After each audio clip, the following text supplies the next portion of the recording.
So if you're just going to do one stretch, then this is the best one for golfers. So if there was just one stretch, okay, it'd be one for the trunk, okay, trunk rotation.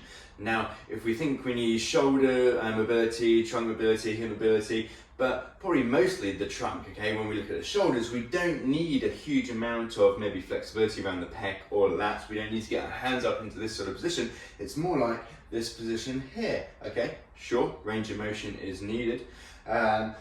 Also with the hips, okay, with the modern golf swing, the hips are pretty stable, okay, compared to maybe more of a classic golf swing where everything sort of turns back and through.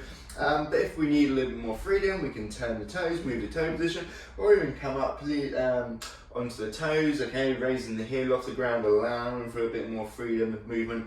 However, with the trunk, we need that trunk rotation, okay, otherwise we're going to come out, we're going to lose posture, maybe, or we're going to possibly hyperextend if we don't rotate.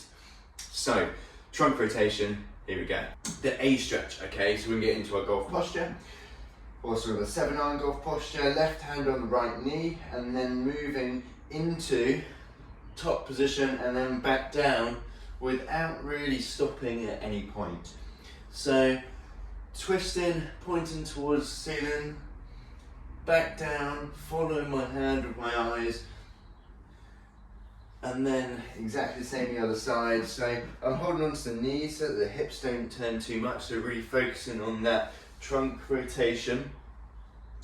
So just moving into and out of position, working on that sort of dynamic flexibility. So that was great because it gets into our golf posture, okay, it's trunk rotation whilst in a standing position. However, if that's a little tricky to begin with, or if you want some more trunk rotation exercises, then here we go. Open book, great one for trunk rotation to begin with, where we pop onto our side, hips in line with the knees, hands on top of each other. Deep breath air in, breathing out as you open up round towards the ground, okay, and then coming back down. We're not holding any position, okay, we're just moving into and out of this position here, okay, aiming to get the shoulder down towards the ground, not just reaching your hand behind you, okay, breathing out, reaching round, and then coming back. We can also do a rotation from a quadruped or from hands and knees position that can be a little bit more tricky. So, this time, knees are wider than the hips, okay, just so we don't shift the hips around too much. Okay, knees just wider than the hips, hands below shoulders.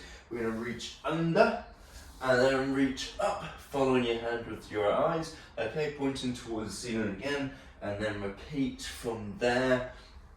Now we can have our hand on the back of the head, which adds in a little bit of an external rotation around the shoulder. So elbow down and then elbow up, okay, making this a little bit harder position as well. And again, just moving into and out of positions with this one, so we're not holding any stretch. Thanks for watching, guys. Don't forget to like the video and subscribe to my channel.